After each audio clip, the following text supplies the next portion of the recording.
G'day, my friends. Welcome back to the Super Freak podcast. In this episode, we're going to lovingly lift the veil on a few things that we often ignore until they get so loud that we cannot ignore them anymore. We're going to talk about the true cost of staying stuck and some ways that entrepreneurs, creatives, leaders and business owners actually create a feeling of being stuck and the cost of that and what you need to do instead.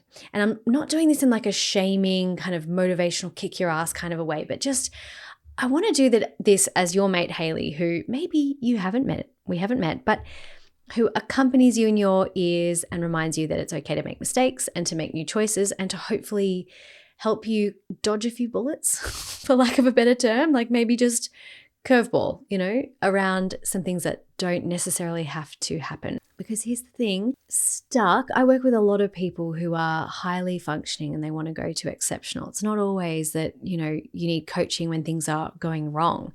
It's often that things are going well or you're excited about something. You want to actually remove the roadblocks between where you are and where you want to be. And stuck doesn't always look like rock bottom. It doesn't always look like everything is going wrong.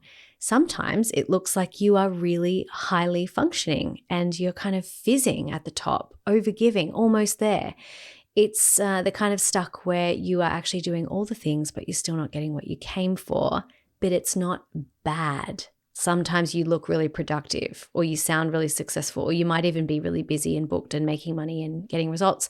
But underneath it, you know that something is off, and those places can be the hardest to walk away from. So my hope today is to share with you how creatives, coaches, business owners, leaders actually create a sense of high functioning stuckness and the cost that it costs you.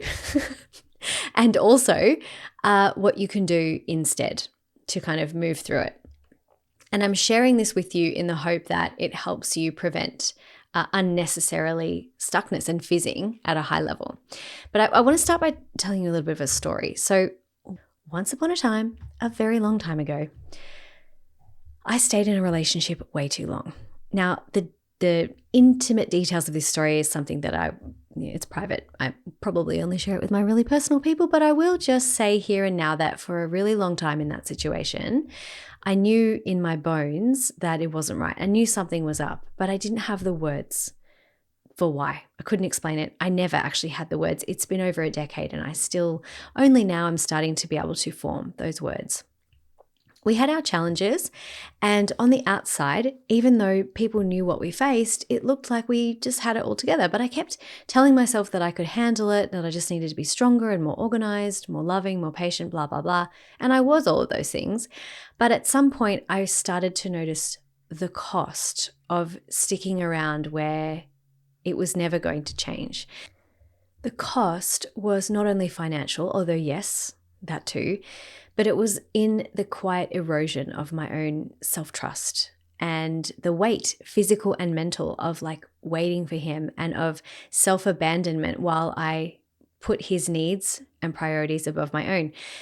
The joy was slowly just leaking out of my days, almost so much so it was unnoticeable. Like when you, this is a terrible analogy, but when you put like a lobster or a little frog in a pot and the water heats up really slowly and they don't notice, like that's kind of how it happened. It was kind of a series of looking back at myself over years and years and noticing just very big changes that happened really slowly.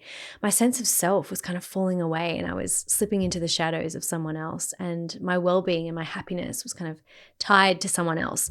I felt resentment, I felt fatigue, I felt depression, I felt a loss of clarity, and everything really just felt out of flow and out of control. But I thought it was a symptom of my circumstances. Truthfully, I just wasn't living. I was enduring and I was slowly eroding. And that's what staying stuck often does. It's not noticeable. It's deceptively slow, quiet, still. Sometimes you don't even notice it at all happening on the outside, but on the inside, it is exhausting. And when I eventually did end that relationship and walked away, it was huge and it was scary, and it was mostly huge and scary because I had no proof or words as to why I knew it wasn't right. I just did. And I felt like I was doing something wrong, and it did feel wrong. But I still knew. And it was only after taking that terrifying step that my life opened up again and harmony returned. My health improved, my income improved, my friendships deepened, my self-confidence returned, my sense of adventure just lit up again. And all of a sudden, all the doors opened up so I could actually follow those senses, and the light in my eyes came back, and I started really living the life that I'd been trying to build for so long, not realizing that it was actually never going to happen without this step. And I realized that this was never about anyone else. I just needed to trust myself more. I felt stuck, but deep down, I knew what I needed to do, and I was terrified, looking for all of the other ways I could potentially get the same result without having to do the one thing I was scared of doing. And if I can look back on my 20-something self, and I'm actually really proud of her for giving it the best shot that she could. But, it's only with that gift of hindsight now that I can see the signs were there that something was not right for a really long time, and I didn't know how to recognize them, and I didn't realize what it was costing me to kind of ignore it or to not explore it. Hindsight's 2020. I knew what I needed to do and I was terrified. And at some point, I think the cost of staying stuck outweighs the fear of taking action, and you have no choice but to just let go and move on. And what I know for sure is that the longer that you wait for proof, the worse the cost becomes. So the earlier you can educate yourself on the signals and the costs and take action, the earlier you can, the easier it is to prevent big fallouts happening, big chasms happening in your growth. And it's sneaky because it wears this I'm doing great mask. So let's talk about it. I want to take you through today some of the really subtle but very common ways that I see brilliant, sensitive, powerhouse coaches, creatives, and high performers stay stuck, and what it's really costing them. If any of these land for you, let it be a little mirror. Okay, these are not like flaws in you, which is very easy for high performers to get super self-conscious and berate themselves. They're not flaws, they're just patterns. And patterns can change. Patterns can change easily. And my hope is that helping you become aware of these patterns, you will give yourself permission to make the change before the cost becomes too obvious. It's all about acting early. Because when you're creative or ambitious, or you're used to being the one who has it all together, you can end up functioning at this really high level completely unnecessarily and wasting time. It's like driving with the handbrake on. You can do it technically, but it's burning through energy and money and time and petrol that you don't need to be wasting. And there's always a good reason not to change, my friend. Let me tell you, the economy, the cost of living, it's going to be uncomfortable. It's going to hurt someone. It's going to make someone else uncomfortable. The timing, you hope it won't happen to you, always. And that's okay. Just do what you want with this, but just let it be fodder for recognizing that beyond where you are, there is always another level to go. And if you are feeling like, something's a little bit off, then one of these ways that you're stuck may actually really speak to you. You have so many choices available to you. You may not even realize that some of these patterns are actually patterns of being stuck. So here we go. I'm going to give you some real world examples after 17 years of coaching people where being stuck hides in plain sight for creatives, for coaches, for high performers, leaders, business owners. And then we're going to talk about what it actually costs you and what you need to do. So let's start off with creatives. The first way that I see creatives holding themselves back is in avoiding structure. And often the reason why is because it feels really restrictive. And the problem with avoiding that structure, we've spoken about this in other episodes, is that you're then sort of drowning in your own brilliance. The cost of avoiding any form of structure whatsoever is overwhelm, inconsistency, and under-earning. Your art doesn't get to reach the people who need it if there is no structure for how you create it, bring it to the world, and actually get it to the people who want it. The next one is being full of ideas but finishing none, and then feeling behind despite working all of the time. It's about following through. And the cost of not following through is shame and self-doubt. You question whether you're actually capable of doing it all, or you berate yourself for being too scattered, but it's really just about finishing. And the third is refining. Now, if you have a website and you're actually selling your creative work, it might be refining the website or refining the offer or refining the colors. I see with creative business owners, it's often getting really excited about certain aspects of the creative parts, like marketing, for example, adding a podcast or writing a book or creating more, like kind of outward structure without actually doing the things that make the sales, doing the bits that are uncomfortable, that are not so natural, the business side of things, for example. So the cost of that is not having any real data for what works, not having so much momentum because you keep creating new things all the time, and just slowly eroding confidence, because with all of this work and all this output and all this creativity, you're not actually seeing the money come in because you're not doing the things that actually matter. So then they feel behind despite working nonstop because there's just so much going on in terms of output, but not really the work that keeps the creative able to be paid. So the overall cost for creatives is time leaks and shame and missed revenue, and then even a little bit of creative fatigue. But they don't need more time. They don't need to be more creative, but they need to let themselves be seen and to be supported. And they need to make a decision, and they need to get to that decision by trusting that what they have and what they know and what they do is enough, and so are you. So what you really need is the tool to trust your inner compass instead of outsourcing everything. And that means getting comfortable with vulnerability and visibility. And that means working on feeling like you are enough. That's really going to help you stop fiddling and refining, not avoid structure, and actually finish your ideas. You need a clean way to coach yourself through the fear of being seen or judged or misunderstood. That's going to help you with the visibility. You need gentle structure that protects your creativity without actually dimming it. You need a clear signal of when something is actually ready enough to go, and little rules for yourself.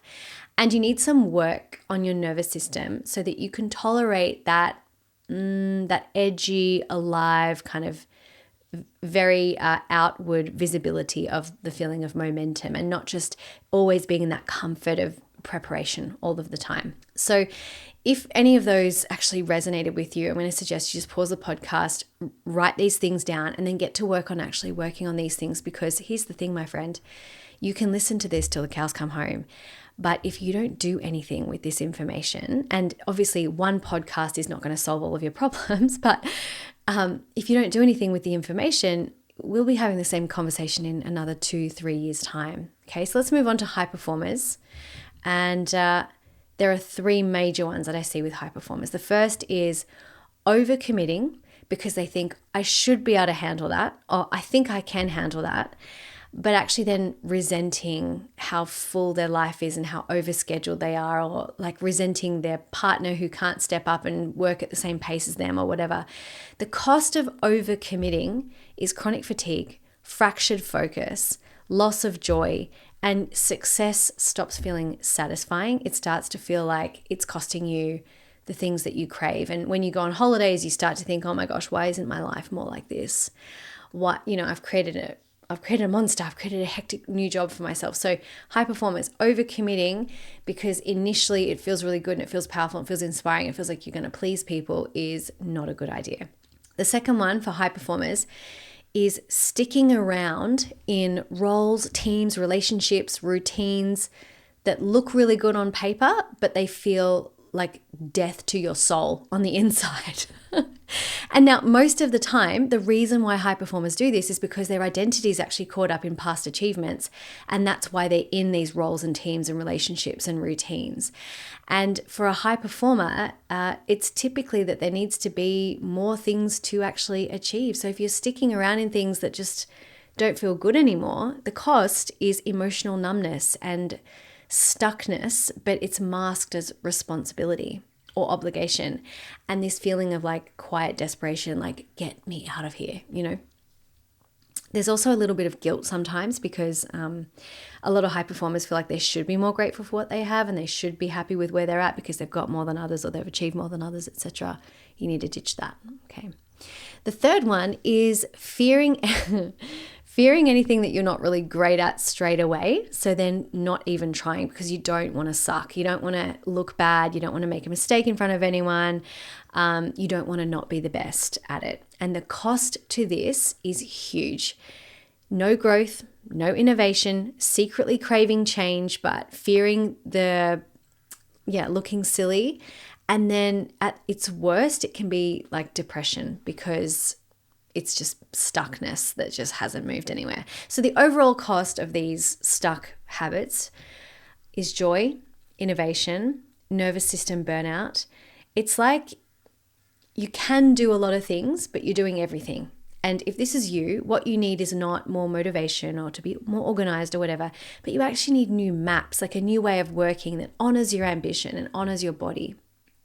You need to work at the identity level, like we spoke about in last week's episode, and in a way that's not built on performance, but on presence. You need some tools that will help you feel safe to slow down without losing momentum. You need space to rewire your nervous system to tolerate rest, not just tolerate output. Because rest isn't just stopping the output. Rest is actually on the other end of the spectrum of output. Stopping output means just being idle, but rest is a lot more active and it's harder to do than just not output. You need permission as well to pursue like mastery, not just perfection, but to be able to go from good to great, and permission to give yourself more space to like do the next thing and to kind of move on. And you also need a really clear and clean way to recalibrate your drive so that you're not constantly trying to outrun that feeling of not being enough, but you're also not dimming the fact that you're probably just a naturally driven person and you're going to always be looking for things to learn and do. So there's always this balance that needs to happen. And part of that is working on your identity that's not built on performance, but on presence. And part of it is actually just giving yourself permission to, pursue something new. Okay, let's talk about leaders and coaches. There are some, I'm going to mix two kind of categories here together and I'm going to give you about 5. So the first one is you're able to hold space really, really beautifully, but you doubt yourself whether it's ever even landing. So in other words, you're like performing leadership instead of actually feeling like or trusting that what you're doing is actually working. And the cost of this is exhaustion, misalignment, constant fear of being found out as not really knowing what you're doing, and not just being able to be present and moving on. So if that's you, you are able to kind of perform leadership, but you have a lot of imposter syndrome and self-doubt. It is costing you, okay? So you need to make some changes there. Another one is saying yes to misaligned opportunities and clients out of obligation or desperation or needing the money, and telling yourself it's temporary, just this one or just this one more job. The cost to doing that, and I fully appreciate that every business goes through, or every leader or every coach goes through circumstances where they do take on projects and opportunities that aren't ideal because they do need the money. Totally. But it's not just one. And if it's not just one, the cost is drained energy and less capacity for dream clients, and your coaching and your work and your leadership starts to feel really heavy, and you wonder, why is it not fulfilling as it used to be? The next one is avoiding visibility because you're scared to be misunderstood or judged. Okay, this one's like really big. This one's really big. It's gotten bigger since like 2020. I feel like this has been one of the biggest ways people stay stuck in the last 5 years, because with the internet, people are just so different with the way that they respond to you now. I don't know, it all feels louder. But avoiding visibility because it feels too like exposing. You want to be seen, but you don't trust that your way of showing up will be enough or it will be safe. And the cost of doing that, even though there is a cost to showing up, because it's not all the time that people will really appreciate what you have to say or respect what you have to say, but the cost of not doing it is greater. And that cost is missed clients. And the cost to those missed clients is that they don't get to work with someone who can really speak their language, who could potentially help them change their life. You'll also feel like really stuck when it comes to content and creating things too, because, you end up scrolling and taking in more information instead of creating it. And then people who may not have as much experience or depth or knowledge or integrity as you will show up and take the space that you deserve to be taking as well. And that is not just a cost to you, that's the cost to the people who could be working with you instead. By the way, this is just for you, if you're avoiding visibility specifically, if you've ever looked on the internet and gone, why should I even do this? There are so many people who I just don't think are very good, who are being paid to do what I could do with them. What I want to say to you is, my friend, why not you? If they're going to pay and work with someone, it might as well be you, with the integrity, with the good things to say, with something funny to add to the world, with something actually helpful, with something with actual integrity. It should be you. It's not just a cost to you. It's actually a cost to the people who really need you to show up or would really love you to show up. Okay, I'm going to get off my high horse now. Keep going. The next one is that you keep hiring coaches or mentors or buying programs to fix yourself without actually integrating any of it. And this is a huge problem because it becomes quite addictive to just go to the next shiny object and, in the hope that it's going to solve the big problem for you without actually following through on the things that you've committed to before. There's a huge cost of this. It's not just the fact that you're not really getting the value out of what you have invested in, but the cost is actually dependency on others and thinking that you need something outside of yourself in order to be able to lead and coach really well. The cost is you start to feel confused because you do one thing, you don't integrate it properly, you don't implement it properly, and then you feel like, well, maybe it doesn't work. And then someone comes along with something completely opposite and it feels really confusing. The other cost is coaching fatigue. You just keep getting told stuff and it's exhausting because the coaching is not meant to work without you actually taking action and integrating, and of course, diminishing return on investment because you keep investing and not seeing the return. And then the final one for leaders and coaches is that we repeat personal patterns like procrastinating and, not being visible and people pleasing and over giving and perfectionism. And you could probably journal and name the pattern that you know that you continue to repeat. You keep seeing it and seeing it, but it keeps showing up. And the cost of that is you just spiral and there are delays in activity and you start to feel like a fraud in your own business or in your own workspace or coaching room.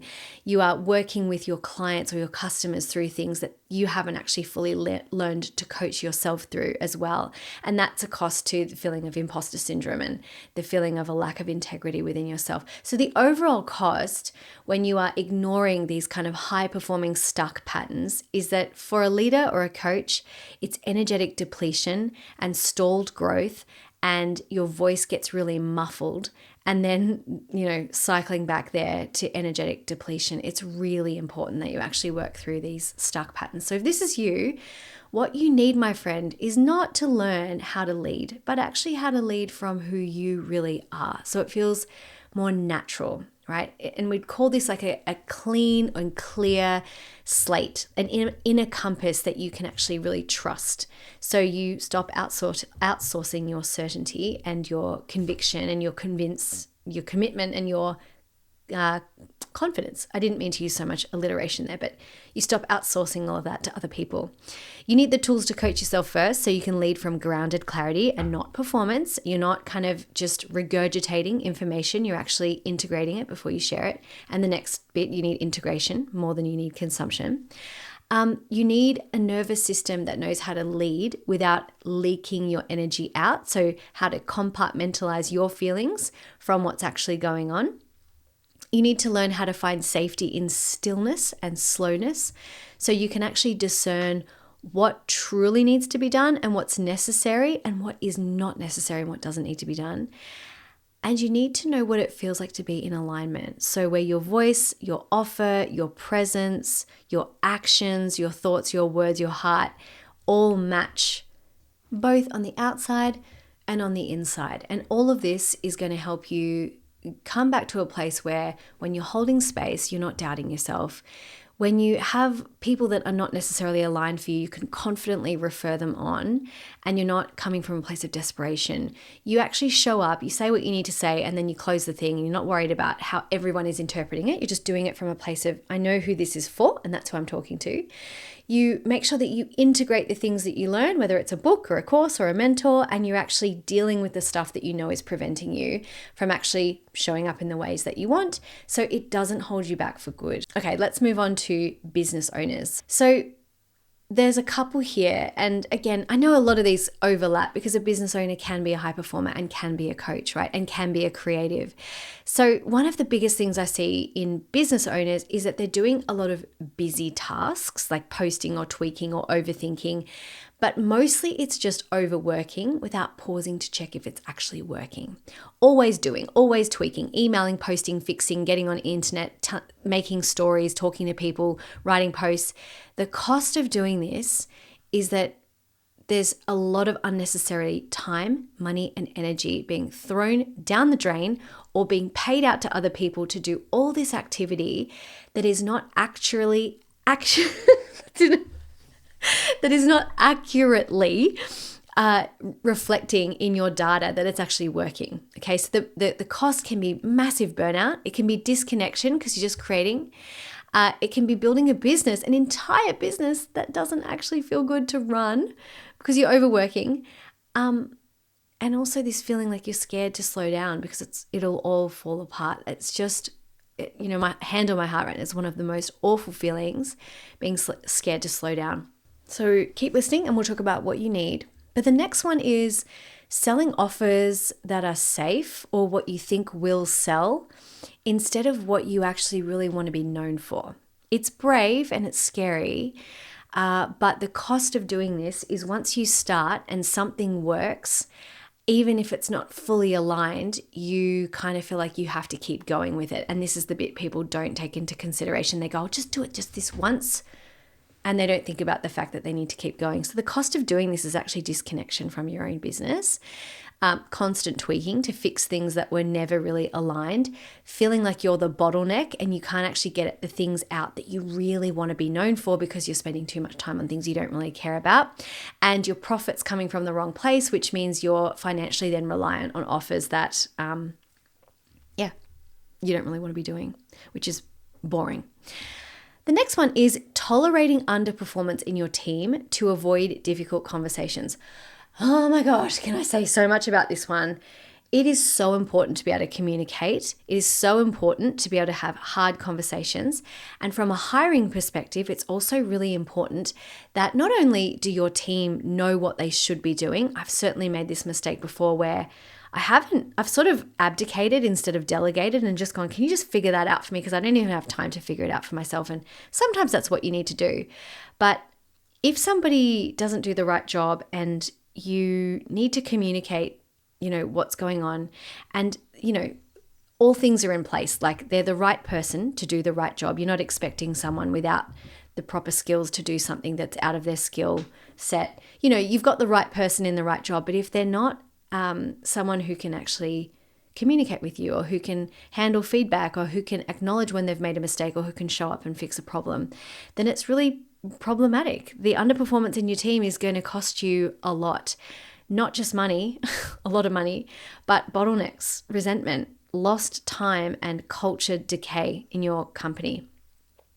All like toxic to the internal culture of a business. So misaligned income for you, delayed results, a business that doesn't even feel like yours, and feeling like, instead of doing what you set out that you wanted to do when you started your business, you're doing things that you don't want to do, and it feels more like someone else's job than yours. So if this is you, what you need is not clarity, but courage and clean systems. And when I say courage, I mean courage to do the thing that you already know that you really want to do, courage to have really clear conversations and give feedback to team members, and clean systems to make sure that you're able to follow through on what you want to do, clear systems that make sure that everything gets done and everyone's clear on what should be done, space to reconnect with what you actually want to build, not just what pays the bills, tools to coach yourself through fear and uncertainty and leadership edges, a system that supports discernment overdoing so you can stop reacting and start designing, which means systems with your time and systems with your energy and systems with your creation and looking at what works and data reading and things like that. You need capacity in your nervous system to have really hard conversations and raise the standards and lead really clearly. And you need alignment between your strategy and your soul, so that you're not marketing one thing while you're craving to do another thing. Now, it's okay to have a cash cow and a sexy project, as one of my coaches, Rich Litvin, used to say. Sometimes in business, there's something that really makes you money that you're not as passionate about. And there's something that you're working on that is like your sexy project. But if you're at the point where you're not actually doing the sexy project because all of your time and energy is in something that you don't want, then you've built the wrong business for you. So it's really about building a business that feels like you and having the tools to hold that vision and help you to actually succeed through all of the uncertainty that comes through running a business too. So here's what I found after almost 2 decades of coaching. Most people are not lazy or undisciplined or bad at business. Some people are just bad at business. Not everyone's meant to have a business, and that's okay. I'm a terrible employee, but some people are terrible at business and they're just not meant to be doing it. But for the most part, people who want to be running businesses and who are already running them are not bad at it. They're just operating from old maps, outdated patterns. Maybe they're not as educated around how it's supposed to work, and they're operating from, what they thought or what they were taught. Maybe tools that worked until they didn't, because things are always changing.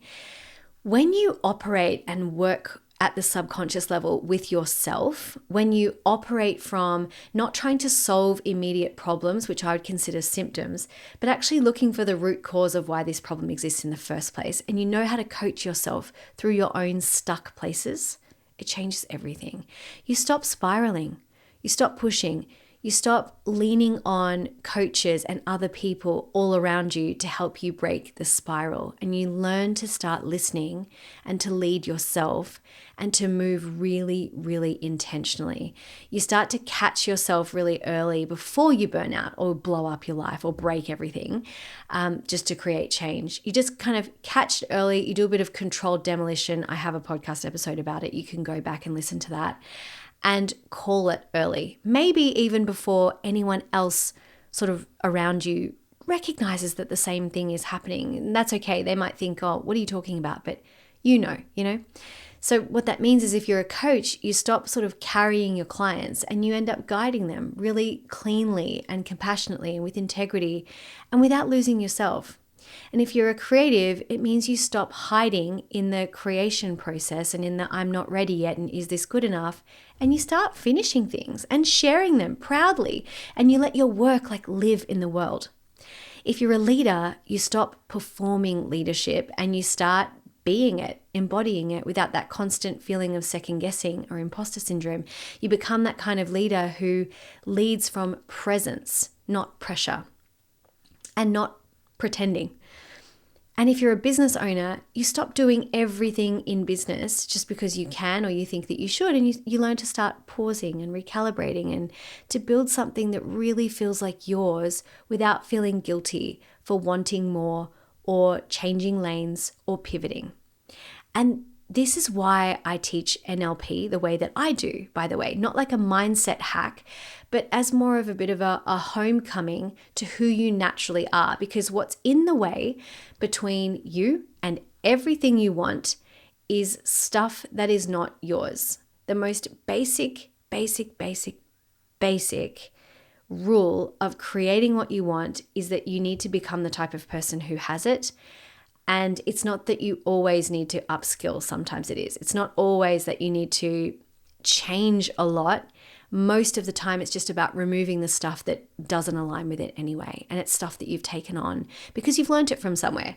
Your environments, your communities, it's a belief you picked up, your experiences, your memories, all that kind of stuff. By removing it all, you become a clean slate. Then you have nothing in the way of taking action.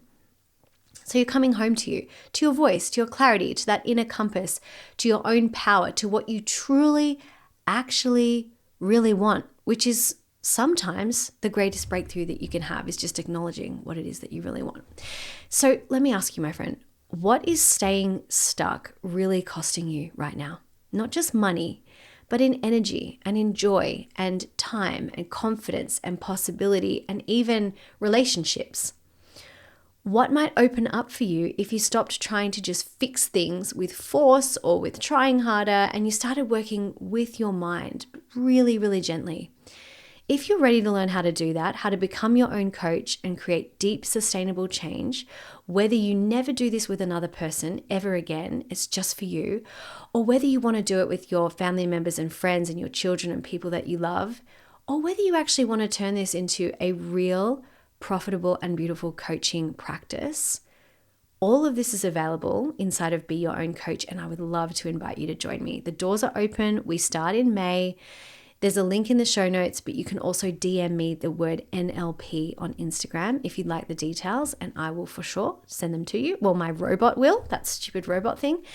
Anyway, I really hope that you'll join me. But at the end of the day, as always, thank you for being here. If this episode brought something to the surface for you, I would love to hear where you are holding yourself stuck and what you're going to do about it. My inbox, my DMs are open. I really want to hear how this episode landed for you. So in closing, I will say if you're a creative, a coach, a business owner, or a leader, and you are feeling like you're doing all the things, but you're not quite getting where it is that you want to go, I just want to remind you, like, for sure, you already know that there's something that you need to do, but it's going to require a little bit of slowing down to acknowledge it. And sometimes that high performance is actually what's keeping you stuck. And the cost of keeping yourself stuck is everything that we've spoken about in this episode today. And I really don't want you to have to live paying out those costs unnecessarily. So take action on what you recognize is keeping you stuck today. If you want some help, reach out. And yeah, I hope you enjoyed the episode. Remember, everything you want is so much closer than you think. So stay curious, stay open, and I'll see you soon.